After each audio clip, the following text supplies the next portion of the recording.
Hey everyone, thanks for coming.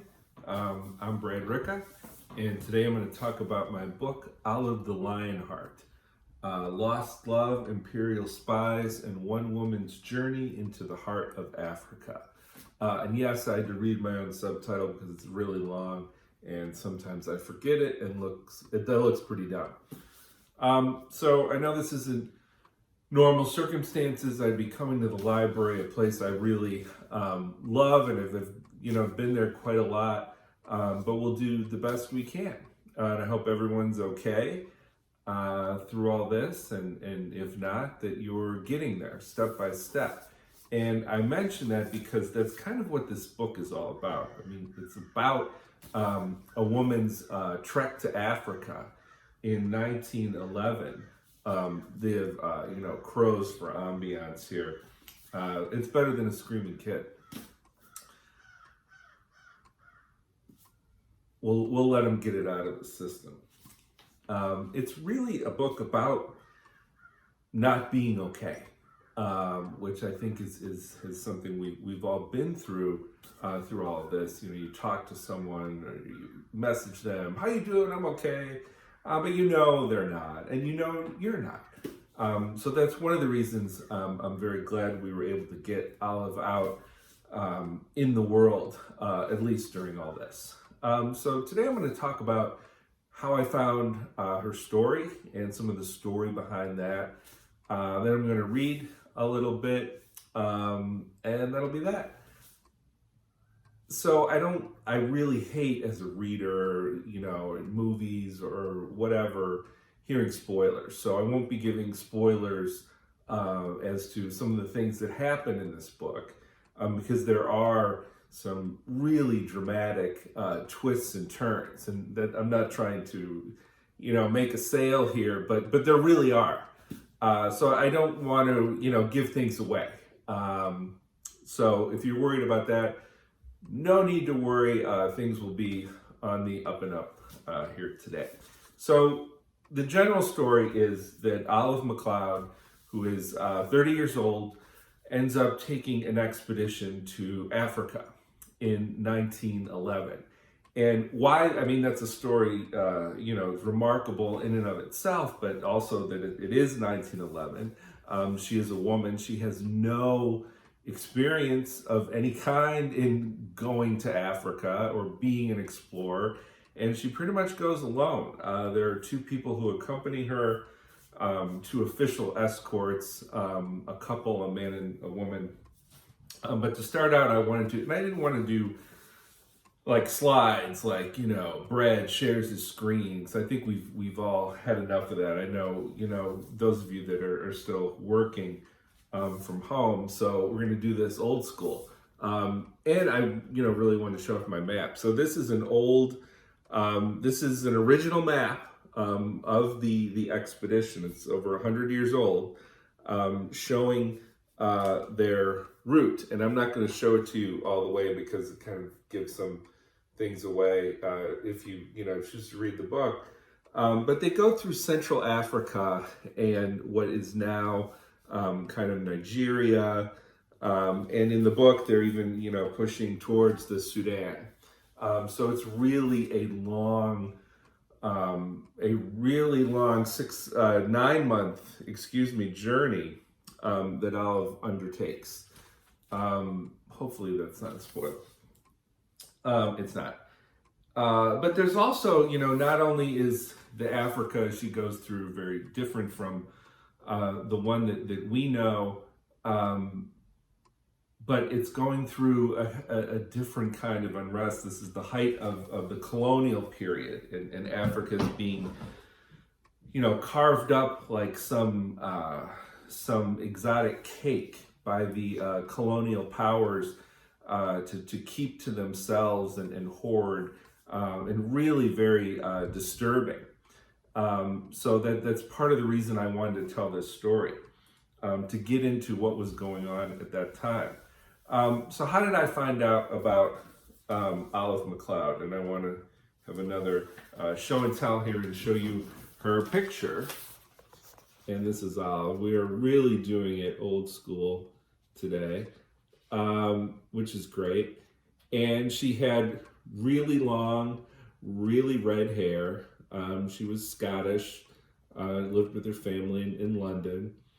Um, and as she went through Africa, she would pile her hair up in a bun, and all of the native leaders would ask her, let me see your hair, because they had never seen someone like her, someone with red hair, and indeed many of the tribes they get to, she records they had never seen a white woman before. So it becomes this ongoing, let me see your hair, that she kind of has to push back against.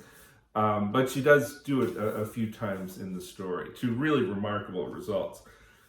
So how did I find out about Olive? I was looking to, I like stories that are true, but I like stories that when you hear them, you say, there's no way that's true. There's just absolutely, positively no way that happened.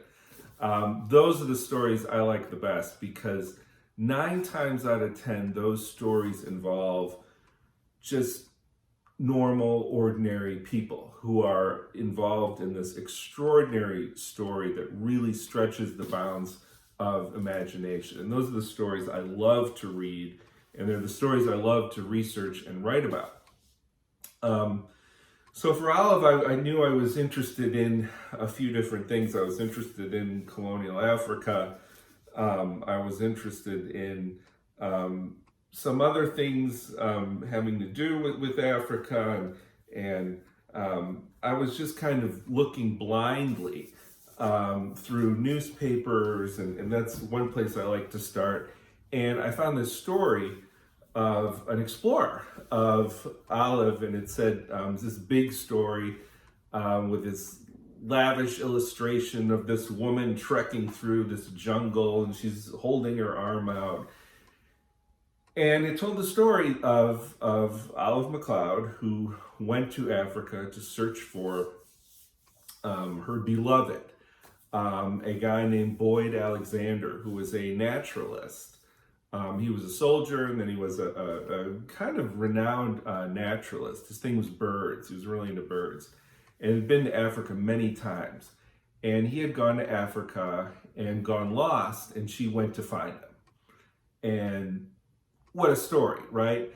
In 1911 of all time. So I read the story and I say, there's no way that's true. This has probably been made up.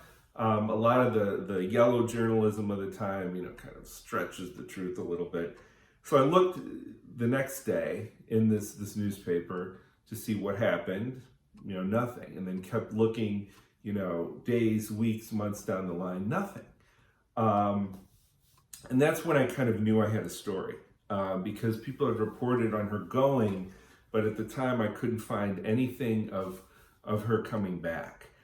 And the real question for me was, why did she go? There was the reason given in the paper. She was following this person, and that seemed great. That seemed like a really good, episode of Outlander or something, but it didn't seem like that was the whole story. So I started researching Olive and found very little. I was lucky to find that she wrote a book, and I got a hold of the book and had all this great stuff about the expedition and all this just really remarkable. There was photography that she took, and it just turned out, that this was a really good story. It was kind of, in the beginning, I was thinking of it as she's like Tarzan, kind of a reverse Tarzan. She goes and, he comes too, but she goes into the jungle and kind of masters it, remarkably so. And has all sorts of adventures. So I said, I really want to write her story because it's been completely forgotten. And I, I'm drawn to those kind of stories and those kind of people that for whatever reason just kind of slip through the cracks. So I started writing the book. I got more sources, some newspaper stuff, magazines, some military records, and things from kind of all over. Found some things in France, and I'd written like a big chunk of the book because I had this great book she wrote and some of her other things, and I was feeling really good. I said, "Here's this woman goes to Africa." And then I found some, I don't know what kind of possessed me, but I was always when you're doing these things, you do your research first and you write the book. But this, I kind of had this feeling I was missing something. And sure enough, it was one night I was just like, looking on the computer, seeing if I had missed anything. And I found that there was an archive. I was on some like Scottish database on the computer, and it was really kind of outdated. I mean, no offense to the Scottish database. It was like taking forever to load, and I found a listing in a castle on the Isle of Skye off of Scotland, part of Scotland. And in it was listed on this line, and I had to read it several times, that she had diaries. And I had missed this in the beginning, had found no mention in anything ever written about her, or anything that she had said for sure. And I just knew there was something there. Excuse me.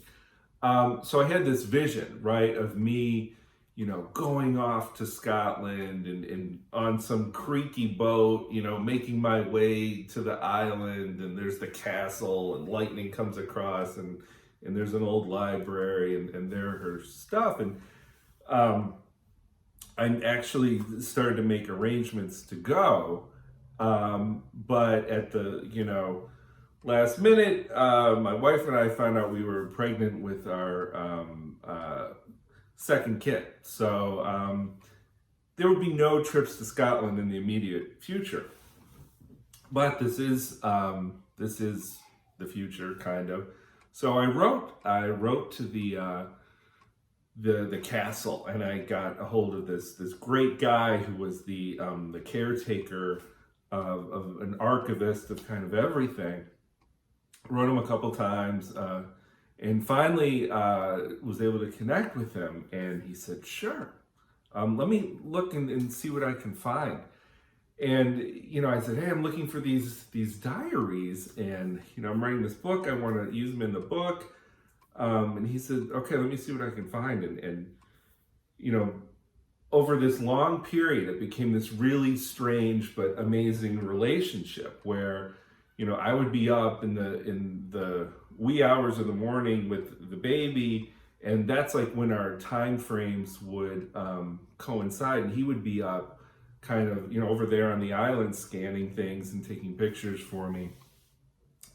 And what it looked like is that no one had looked at these or anything, and we kind of bonded over this strange feeling of being the first people to look at these in quite some time, maybe, I think at least, since they were put there. So what I found in the diaries, what I found in her book, was this grand adventure. Like I said, this very romantic, Victorian, grand adventure. Certainly with danger, but I'm trying not to spoil things. Tons of adventure, tons of good stuff. What I found in the diaries, I expected to find just notes for the book. But I found a completely different life for Olive. And I was very surprised by it. I found that the person she was in the book, trekking through the swamps, going on hunts, interacting with native tribes who had been isolated for many, many years. She was going through something completely different on her own. And it completely changed the story for me. It was the biggest surprise I've ever had in writing these books. And it's why I keep doing it, because you can make things up in fiction. And I have nothing against fiction, I love fiction. But if you do something that's really, really kind of twists everything over, the reader will always have that moment like, oh, this could never be true. But when it happens in real life, you have no choice but to say this was true and this is profound. So that's all I'm going to say about that. That was my, how I got to her story and how her story kind of changed me and kind of changed the book I was writing. It's almost like she said, well, yes, this is true, but you can't forget this. And I struggled with, these are diaries. They're very, very personal. And I struggled, should I use these? Can I use these? And in the end, it really, if I was writing this book to bring her voice back into the world, to not use them, then it's not her voice, right? And this gets to this, telling people I'm doing great. It's the Facebook phenomenon. How are you doing? Great, thumbs up. And maybe you're not. And that's what I think this book really explores. So I'm going to read a little bit from the beginning.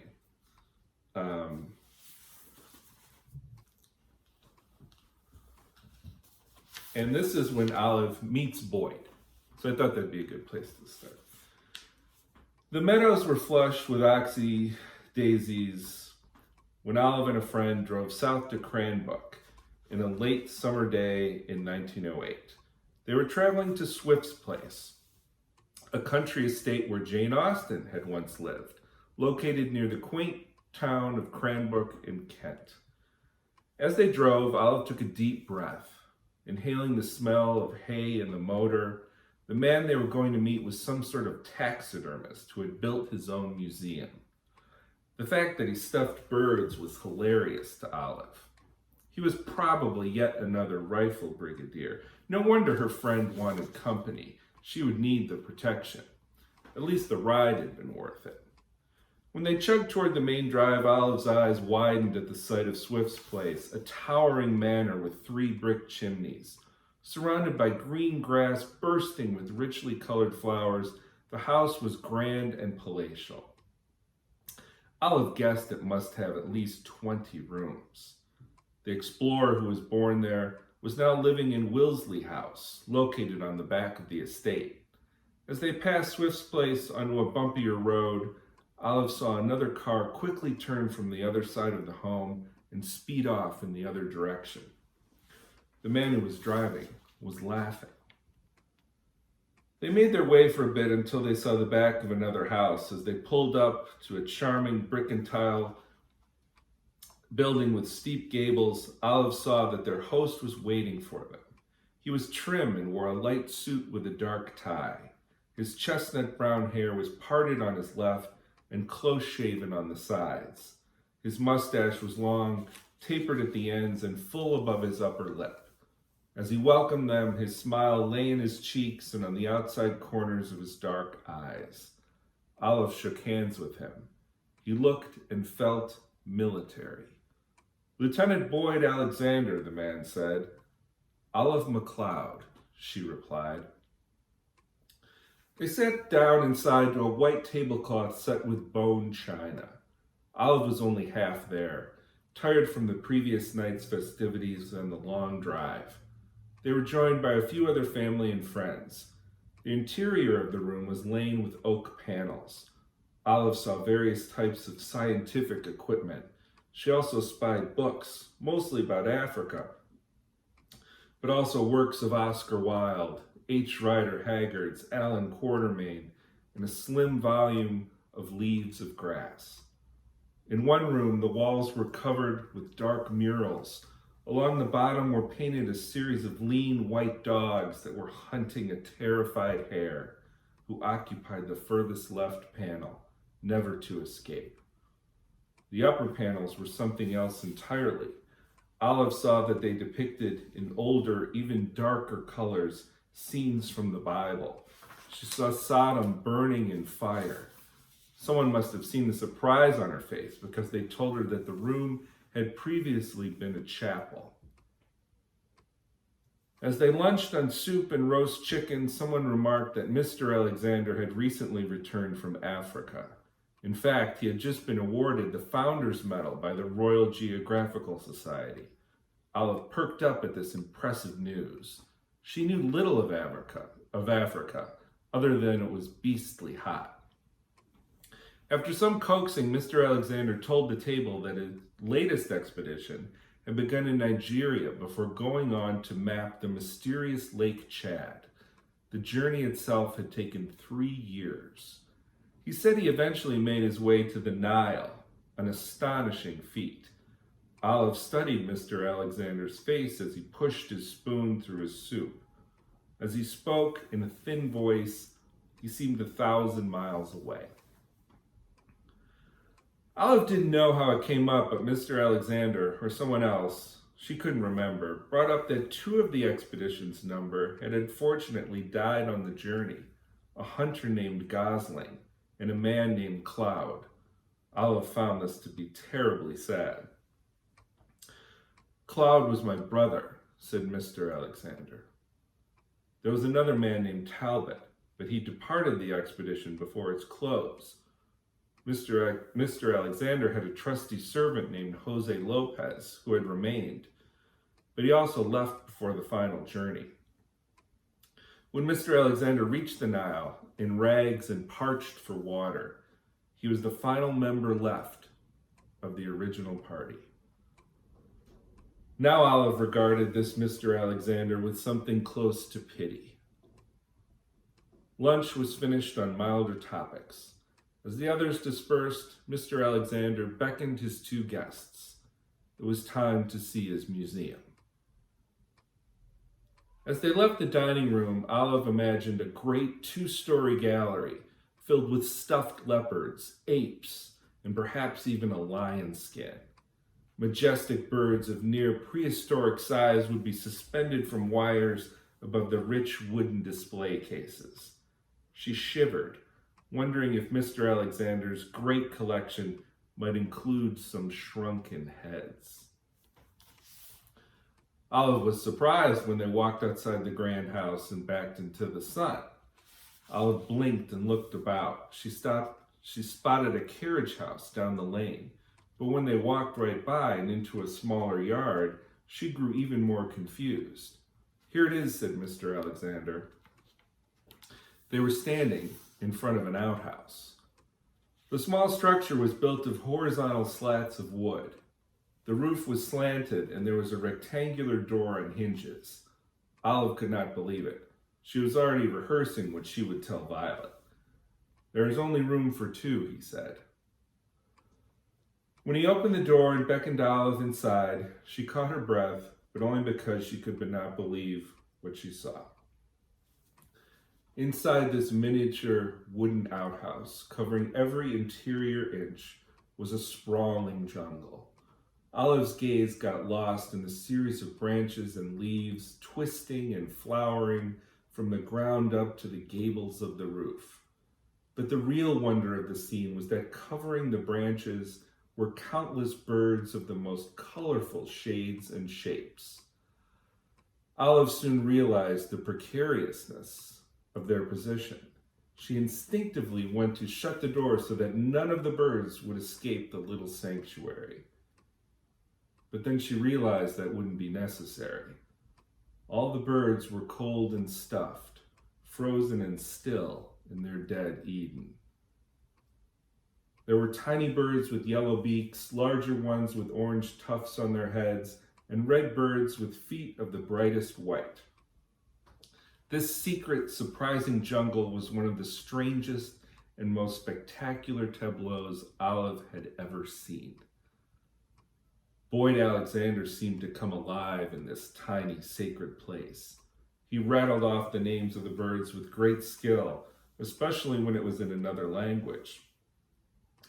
He told her stories about where he had found this bird and that.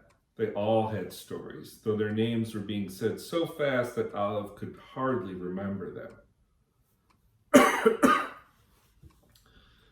The red thrush is more lovely in voice than the nightingale, said Mr. Alexander, though shyer than she. He told Olive how he had waited for hours to catch sight of the maker of such pure music, but never to see more than a flash of red in the interval of silence. This Mr. Boyd Alexander, who was standing very close to Miss Olive MacLeod, had a way with words. As he talked, Olive spied his signet ring, which showed a crescent, an elephant, and a fleur-de-lis in silver, white, and black.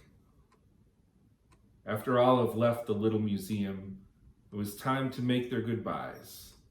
Mr. Alexander smiled under his mustache, and his dark eyes softened when he came to Olive. As they drove home, Olive was glad she had come. Mr. Alexander had proved to be a most interesting host, though she had to admit she found him lonely and lost. She was surprised when she got a letter from him. He wanted to see her again. And that's kind of how it starts, how they meet. They fall in love, and soon after, Boyd goes to Africa and disappears. Excuse me. And that's really where the story sets off, because it's the mystery of not only what happened to him, but also why did he go? And also, why does Olive go? It's a love story. It's a mystery story. It's a ghost story. And it's a, did I say love story? I did say love story. It's a strange love story, but it really is the story of Olive, of what it means to do something that is so completely different and so completely outrageous from your normal life. And that's why I was very pleased and honored to tell her story. And I hope you like it. It's available now at your local bookstore or your local library. And thanks so much. Hope everyone's doing okay, and I'll see you soon.